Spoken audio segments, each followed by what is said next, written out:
கர்த்தருடைய பரிசுத்த நாமத்துக்கு ஸ்தோத்திரம் உண்டாவதாக. கர்த்தரின் இரண்டாவது வருகை குறித்து மல்கியா தீர்க்கதரிசி 4வது அதிகாரத்திலே கூறியிருக்கிறார்.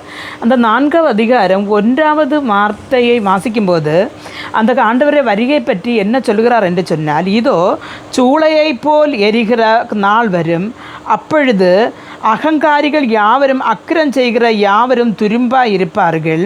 வரப்போகிற அந்த நாள் அவர்களை சுட்டரிக்கும், அது அவர்களுக்கு வேரையும் கொம்பையும் வைக்காமற் போகும் என்று சேனைகளின் கர்த்தர் சொல்லுகிறார் என்று சொல்லுகிறார்.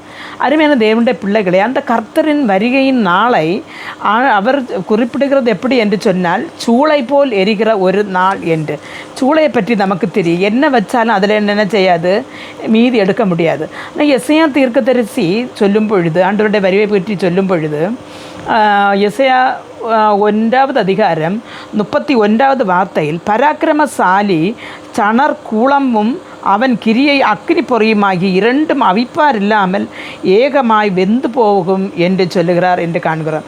அருமையான தேவனுடைய பிள்ளைகளை, எவ்வளோ பலசாலிகளான இருந்தாலும், எவ்வளவு அவர்களுக்கு எவ்வளவு பண வசதிகள் அல்லனா ஆள்பலன்கள் என்ன இருந்தாலும், அந்த சூளை போல் எரிகிற நாட்களில் இருந்து ஒருவராலும் அது சீக்கிரமாக அது பெட்டனாக அது எரிந்து போகும், ஒருவராலும் அவர்களை விடுவிக்க முடியாது என்று சொல்லப்படுகிறது. அருமையான தேவனுடைய பிள்ளைகளை, நம்முடைய வாழ்க்கை எப்படி இருக்கிறது என்று நாம் திரும்பி பார்க்க வேண்டும்.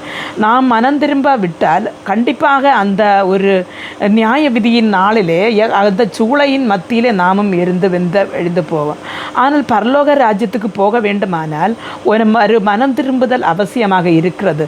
பாவ வழிகளை விட்டு, அக்கிரம செய்கைகளை விட்டு நாம் மனம் திரும்பி வர வேண்டும் என்று வேதம் சொல்லுகிறது. அப்போ நாம் ஒரு ஆண்டவருடைய வருகை நாள் அது நடந்தாலும் அதற்கு முன்பாக நம்முடைய மரண நாளாக இருந்தால் அதுக்கு பிறகு நமக்கு ஒன்றும் செய்ய முடியாது. நம்முடைய மரண நாள் ஏது என்று நமக்கு யாருக்கும் சொல்ல முடியாத ஒரு புதிராக இருக்கிறது. இப்போமோ கொஞ்சம் கழிஞ்சோ அல்லனா 10 நாள் கழிந்தோன்னு நமக்கு தெரியாது.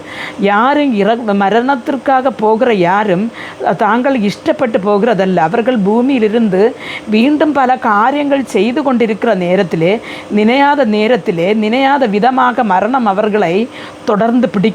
அருமையான தேவனுடைய பிள்ளைகளே, மரணத்துக்கு அப்புறம் ரட்சிக்கப்படுவது என்று கூடாத காரியமானதுனாலே நாம் ஜீவித்திருக்கும் பொழுது அது நாளைக்கு நல்ல, இன்றைக்கு இந்த நிமிஷமே நம்முடைய வாழ்க்கையில் நாம் களைய வேண்டியதை களைந்து திரும்பி வர வேண்டிய இடத்துல திரும்பி வந்து நம்முடைய அக்கிரம செய்களை எல்லாம் மாற்றி நாம் யதார்த்தமாக ஒரு மனம் திரும்புதலுக்கும் கர்த்தருடைய சமூகத்தில் ஜெபிப்பதற்கு நாம் ஆளானால், அந்த சூளை போல் எரிகிற நாளிலே நாமும் நரகத்திலே விழுந்து அவிந்து போகாதபடி பரலோகத்திலே கர்த்தர் நம்மை கொண்டு போகுவார்.